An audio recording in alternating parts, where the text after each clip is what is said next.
I've been looking forward to playing the final version of Cuphead for a really long time. I've been playing it at trade shows and a whole bunch of events, and this current version I'm playing was sent in by Microsoft for the Xbox One, so everything you're seeing here is running off console hardware.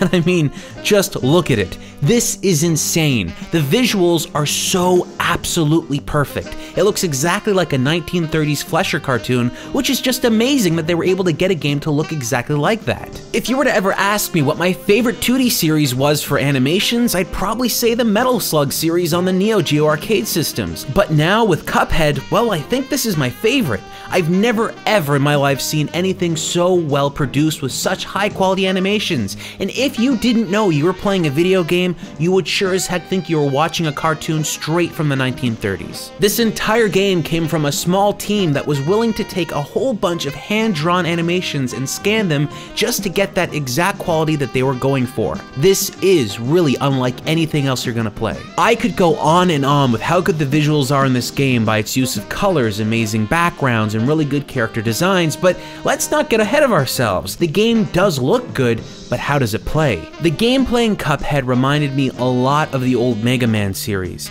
and it's actually kind of interesting that it feels like that, because it takes a bunch of different concepts for older style video games and merges them into one. Well, first off, this game really doesn't feel linear. You're not just starting off on some random level and completing the level till you get to the next one. There's an overworld on here, and the overworld allows you to traverse and pick what stage you want to play next, but you kind of have to complete enough of the stages in order to get to the next world. I really appreciated this because if there was ever a level I really didn't want to play again and I wanted to take a break from, I could just walk away and try a different stage or boss. And this is important because this game is pretty difficult. Speaking of difficulty, when you enter a boss battle, you can choose between two modes, simple and regular. Don't underestimate the simple mode though, it put a seasoned gamer like me to the test, and regular mode battles are not only more intensive, but you will see exclusive animations that don't appear when it's set to simple. So if you're playing the game for the gameplay and you want to experience more of those really tasty animations, well, it's kind of worth it.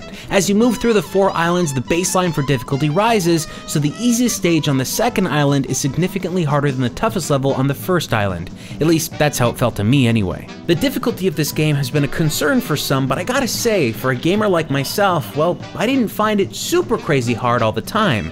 The run and gun stages are really fun and feel like classic platforming stages, and in some instances they can get annoying, but they're just like anything else. You play them a little bit more, you understand the stage, and you're able to beat it. There's a couple of boss battles that are a little bit less forgiving than others, but they all have a pattern, something that you can see and identify with and memorize, which is half the fun of playing this game. That's the way old school games used to feel, that practice to advance your skill to make yourself a better gamer in the end. I think this game is really going for something that really harkens back to a time that we really don't have anymore. Unless you're talking about Dark Souls, of course. There's a couple of boss battles early on that I beat in one go without having to go back and retry again, and that made me feel pretty good about that stuff. I mean, it was regular mode, it should have been a little bit more difficult than simple, but I still had fun playing it, and I think that's the mark of a quality, good, well-designed game. But if you're ever gonna play a boss battle again and again, you'd probably get bored of seeing the same pattern get repeated over and over, so they kind of change up the position of the pattern so they appear in different ways when you go back to play a boss. And that's a good way to go about that. Every boss battle seems to utilize a different kind of music, and the music is 1930s jazz, big band stuff, and it sounds amazing. Works really well for the time period that it's being placed in.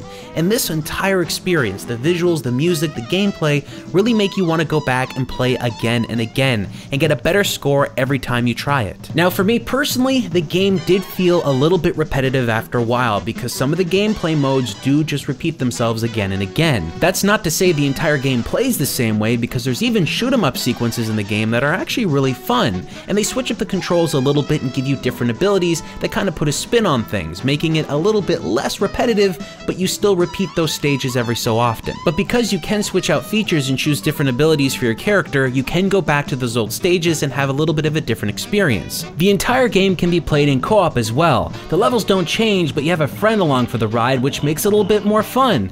And I actually found the co-op mode to be more difficult because I found the second player in the game to be a little bit distracting. This game is very colorful and bright, but your characters look very similar. So when you're playing together, you might just get lost in the mix. But I think the one thing I really don't like about this game is the parry feature. Now this is just a personal opinion for me, but the parry feature is just something that didn't seem to work with me quite a bit. There are some instances where the parry feature worked really well. I could never really get the parry feature to work all the time.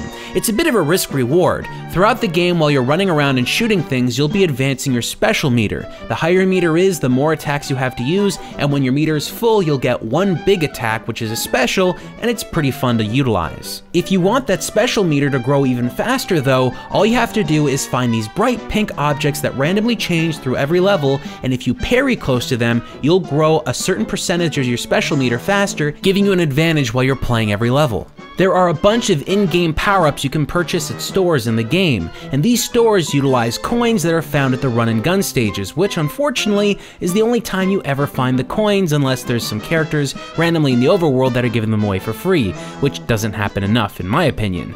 But regardless though, you're gonna be able to play a lot of the gameplay modes again and again with these new power-ups, and one of them triggers the parry move automatically, and I really like that one. But I would have preferred if the parry move worked like that naturally, because it just seemed to be a lot more fun to play that way. Another thing I wasn't a crazy big fan of was the controller layout when I was playing this game, but the entire game gives you complete control over changing the way that the layout is, so if you have some kind of issue the way I did, you can change it instantly. But if the developers are listening, and I don't know if they are, I have one suggestion for you guys that could make the controls even better. The basic control scheme utilizes the left joystick to move around or the D-pad, which works really well. But if you want to aim around anywhere on the screen, you have to hold a specific button down that will aim anywhere on the screen you want to aim. But once you've engaged that button, it holds the character still, and that kind of sucks. So here's an idea. Remap some of the face buttons to the top triggers and shoulder buttons, and then free up that thumb so that you can use it on the right joystick. Now you can use that joystick to aim and fire at the same time in any direction.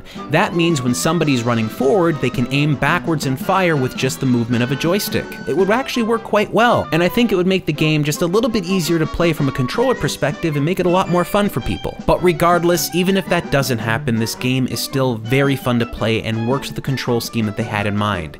This is an incredible experience, and it's one you simply shouldn't pass up. It's worth it on any system you want to play it on as far as I can tell, because it's just that good of a game. But if you're going to be playing it on the PC, you're probably going to want to get yourself a controller, because this doesn't feel like a keyboard game.